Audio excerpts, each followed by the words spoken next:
Selamat datang kembali di sesi bedah sumber kita. Hari ini kita bakal unpack nih intisari dari bab yang menarik banget.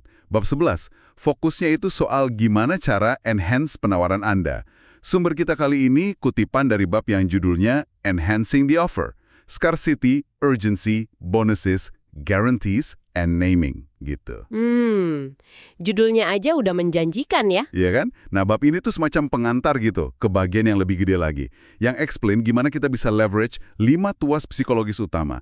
Tujuannya ya buat make penawaran kita jadi jauh lebih menarik. Misi kita di sini ya seperti biasa. Distill konsep-konsep kuncinya biar Anda semua understand. Gimana sih ini bisa influence persepsi nilai, terus ujung-ujungnya drive orang untuk take action. Tepat sekali.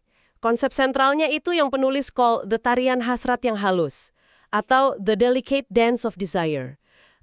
Intinya sih gimana pemasaran itu basically exist untuk influence kursa penawaran permintaan klasik. Anda mungkin remember lah ya dari kelas ekonomi, kita talk about creating lebih banyak hasrat, tapi di saat yang sama juga harus pinter-pinter manage ketersediaannya. Gitu. Oke.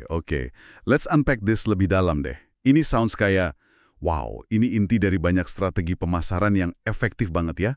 Gimana tarian ini work dalam prakteknya? Ada contoh nggak? Ada. Bab ini start dengan cerita yang lumayan powerful sih menurut saya. Oh iya. Cerita apa tuh? Boleh di-share detailnya? Tentu. Jadi penulis recount sebuah acara penggalangan dana, tempatnya di Roma Arnold Schwarzenegger loh. Wow, oke, eksklusif ya kedengarannya? Banget. Tiketnya itu sangat terbatas. Nah, awalnya di price $15.000. Udah mahal kan? Udah mahal banget itu. Tapi ada seorang donatur ahli nih yang suggested strategi beda. Dia bilang, coba cut jumlah tiket yang tersedia, kurangi lagi, terus raise harganya jadi $25.000. Hah? Dikurangin lagi tiketnya, harganya dinaikin. Justru pas permintaan lagi tinggi gitu. Persis, justru pas permintaannya lagi tinggi-tingginya. Agak nekat ya kedengarannya. Iya, wah cukup berani itu. Menaikkan harga saat tiket udah mahal, terus dibatasin lagi jumlahnya. Gimana hasilnya? Berhasil nggak strategi itu? Luar biasa sukses. Ternyata mereka succeeded mengumpulkan $1 juta ekstra. Bahkan sebelum acaranya start. Serius? $1 juta ekstra? Iya. Dan nggak cuma itu, mereka juga berhasil attract donatur yang istilahnya lebih berkualitas. Mungkin yang lebih dedicated sama tujuan amalnya gitu kan. Malam itu akhirnya became malam penggalangan dana paling sukses dalam sejarah badan amal tersebut. Mereka collecting hampir $5,4 juta. Wow. Hanya dari 100 orang. Gila sih itu angkanya dari 100 orang doang. Nah, cerita ini tuh illustrate dengan sempurna kekuatan dari, yaitu tadi, kelangkaan. Scarcity, urgency, karena tiket terbatas pasti cepat habis kan, dan mungkin juga ada bonus yang implied ya, dari eksklusivitas acara itu sendiri. Bisa hadir di acara Arnold, gitu kan. Bener juga. Eksklusivitas itu bisa jadi bonus tersendiri. Nah, ini nih bagian yang mulai really interesting. Jadi, tujuan utama dari enhancing penawaran ini, menurut sumber kita, itu secara sengaja create kondisi di mana permintaan feels tinggi, sementara pasokan feels langka. Gitu ya. Persis, itu dia intinya. Kombinasi ideal untuk profit maksimal itu. Permintaan yang tinggi banget, ketemu sama pasokan yang rasanya sedikit banget. Penulis emphasize kalau ini tuh nyambung banget sama sifat dasar dari hasrat itu sendiri. Sifat dasar hasrat. Gimana tuh maksudnya? Gimana hasrat play a role di sini? Apa hubungannya sama penawaran permintaan? Jadi gini, hasrat, ini menarik nih, seperti yang di-quote dari Naval Ravikant, di teks sumber kita, itu emerge justru dari not getting apa yang kita mau. Kutipannya bunyinya gini, desire is a contract you make with yourself to be unhappy until you get what you want. Artinya, ya hasrat itu kontrak sama diri sendiri untuk nggak bahagia sampai kita dapat apa yang kita mau. Dalam juga ya artinya. Iya, jadi secara logis nih, untuk increase permintaan atau hasrat, kepuasan si prospek atau calon pembeli itu justru harus di-reduce atau di-delay. Ditunda gitu. Makanya disarankan untuk sell lebih sedikit unit daripada yang sebenarnya kita mampu fulfill. Waduh, itu kedengarannya agak aneh nggak sih? Berlawanan banget sama intuisi bisnis pada umumnya ya. Biasanya kan orang pengen sell sebanyak-banyaknya. Betul. Emang kedengarannya counterintuitif banget di awal. Tapi coba deh kita consider 2 skenario yang dipresent di bab ini buat ilustrasi. Skenario yang pertama, kita selling 10 unit workshop, harganya $500 per unit. Oke, semua permintaan terpenuhi, you satisfy everyone. Total pendapatan $5.000. Oke, $5.000. Terus skenario kedua? Skenario kedua, kita selling cuma 2 workshop aja. Tapi ini one-on-one, lebih eksklusif. Harganya $5.000 per orang. Nah, di sini kita cuma serve puncak piramida permintaan aja. Kita leaving 80% sisanya nggak terpuaskan for now. Total pendapatannya $10.000. Oh, skenario kedua generate duit lebih banyak. Padahal jualannya lebih sedikit unit. Dan kemungkinan cost buat fulfill-nya juga lebih rendah ya. Tepat, dan yang krusial banget, ini tuh create apa yang namanya pent up demand, permintaan terpendam. Orang-orang yang nggak bisa buy kali ini, hasrat mereka bisa jadi malah makin gede. Gitu. Nah, pas kita buka penawaran berikutnya, mereka cenderung bakal act lebih cepat. Dan bahkan mungkin willing buat bayar lebih mahal karena pengalaman nggak kebagian sebelumnya itu tadi. Masuk akal juga ya psikologinya. Penulisnya state gini, hambatan dalam scaling bisnis Anda seringkali bukan kapasitas Anda untuk fulfill, tetapi jumlah permintaan yang dapat Anda make. Tujuannya adalah maintain pasokan selalu terasa di bawah permintaan, biar hasrat pelanggan tetap rakus gitu istilahnya. Oke. Paham sekarang logikanya. Jadi so what does this all mean? Gimana cara praktisnya mencapai kondisi pasokan di bawah permintaan ini? Bab ini terus ngenalin 5 elemen spesifik ya buat achieve ini. Iya, benar banget. Ada 5 elemen kunci. Ini variabel eksternal yang katanya bakal didiskus lebih detail di bab-bab berikutnya di buku sumbernya. Tapi penting buat kita understand kerangkanya sekarang. Kelima elemen ini seringkali malah lebih powerful pengaruhnya daripada penawaran inti kita sendiri dalam hal positioning produk di benak calon pembeli. Mau kita urai satu-satu? Boleh banget. Ayo kita bedah kelima elemen ini. Apa aja tuh? Oke, yang pertama, kelangkaan atau scarcity. Ini jelas ya, using keterbatasan kuantitas untuk reduce pasokan yang dirasakan. Dengan sengaja bikin produk terasa terbatas, ini allow kita buat raise harga. Dan secara nggak langsung ini juga increase permintaan, karena ada persepsi eksklusivitas. Orang kan cenderung lebih want sesuatu yang nggak semua orang bisa punya. Sumber kita nyebut ini salah satu kekuatan paling dahsyat buat unlock potensi harga bahkan bisa unlimited. Scarcity. Jadi makin sedikit barangnya, makin orang pengen, dan makin tinggi harga yang bisa kita set. Masuk akal secara psikologis. Tapi, bukannya ini bisa bikin pelanggan frustrasi ya kalau barangnya selalu habis. Ada risikonya nggak sih? Pasti ada risikonya. Itu perlu di-manage banget. Kuncinya mungkin di komunikasi sama ekspektasi ya. Kalau dikomunikasikan dengan baik sebagai bagian dari eksklusivitas atau penawaran khusus, ini malah bisa build antisipasi buat kesempatan berikutnya. Tapi ya jelas, kalau berlebihan atau nggak transparan, bisa jadi bumerang juga.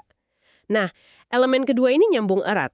Urgensi atau urgensi. Urgensi. Oke. Bedanya apa sama kelangkaan? Mirip, tapi basisnya waktu, bukan kuantitas. Jadi kita using keterbatasan waktu untuk increase permintaan. Caranya gimana? Dengan lowering ambang batas tindakan si calon pembeli.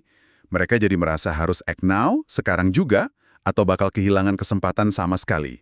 Jadi, kalau scarcity bilang cuma ada 100 unit, urgensi bilang penawaran berakhir malam ini jam 11.59 malam. Gitu bedanya. Tekanan waktu. Itu strategi yang sering banget kita lihat ya. Mulai dari flash sale di e-commerce, pendaftaran early bird, macam-macam lah. Kayaknya selalu efektif ya. Oke, lanjut. Elemen ketiga apa? Ketiga, bonus atau bonuses. Ini tentang using tambahan-tambahan, bonus-bonus gitu, untuk increase permintaan sama perceived value dari penawaran utama. Yang menarik nih, sumber kita argue kalau adding bonus itu secara strategis lebih superior daripada cutting harga. Oh ya? Kenapa gitu? Bukannya sama-sama ngasih keuntungan ke pembeli? Beda positioningnya. Kalau adding bonus, itu place kita di posisi kekuatan dan kemurahan hati. Kesannya, nih kami kasih lebih. Sebaliknya, kalau cutting harga, itu bisa dianggap sinyal kelemahan. Bisa jadi orang mikir, wah mungkin produknya nggak laku nih. Atau malah bisa devalue produk inti kita di mata pelanggan buat jangka panjang. Wah, itu poin yang menarik banget sih. Jadi daripada kasih diskon 10%, mungkin lebih baik harganya tetap, tapi kita add produk lain atau layanan gratis yang nilainya setara atau bahkan lebih tinggi di mata pelanggan. Oke. Mantap. Elemen keempat. Keempat, jaminan atau guarantees. Di sini kita using jaminan untuk increase permintaan dengan cara reversing the risk. Jadi risikonya dibalikin dari pembeli ke penjual. Sumber kita state kalau keberatan terbesar dalam banyak penjualan itu kan risiko yang dirasa pembeli ya. Risiko buang-buang duit lah, risiko produk nggak sesuai harapan, risiko nggak cocok, macam-macam. Bener banget. Rasa takut rugi itu kuat banget. Nah, dengan nawarin jaminan yang kuat, misalnya garansi uang kembali tanpa syarat atau jaminan kepuasan, kita secara efektif remove beban resiko itu dari pembeli. Terus kita taruh di kita sebagai penjual. Ini secara langsung make penawarannya jadi jauh lebih menarik. Karena hambatan psikologis terbesarnya udah disingkirkan. Reversing the risk. Ini bisa kuat banget dampaknya ya. Karena loss aversion itu salah satu bias kognitif manusia yang paling kuat kan? Kalau resiko hilang, orang jadi lebih gampang decide buat beli. Oke, dan yang terakhir nih, elemen kelima. Kelima, penamasan atau naming. Ini mungkin kedengarannya simpel ya di permukaan, tapi dampaknya bisa signifikan banget ternyata. Ini tentang using nama yang tepat buat penawaran kita. Tujuannya bisa buat restimulate permintaan kalau produk udah ada, atau buat expand awareness ke audience target kita. Penamaan ya. Sepenting itukah nama? But itu bisa capture esensi penawaran, bikin gampang diingat dan bikin orang penasaran pengen tahu lebih lanjut. Jadi nama itu bukan sekedar label ya. Tapi alat marketing strategis juga ternyata. Buat attract attention dan shape persepsi awal. Oke, jadi kelima elemen ini, scarcity, urgency, bonuses, guarantees, and naming, ini semua adalah tools buat manage tarian hasrat yang halus tadi ya. Fokusnya bukan changing produk inti kita, tapi lebih ke gimana kita present and frame penawaran itu, biar daya tariknya maksimal. Benar gitu ya? Tepat sekali. Itu dia benang merahnya.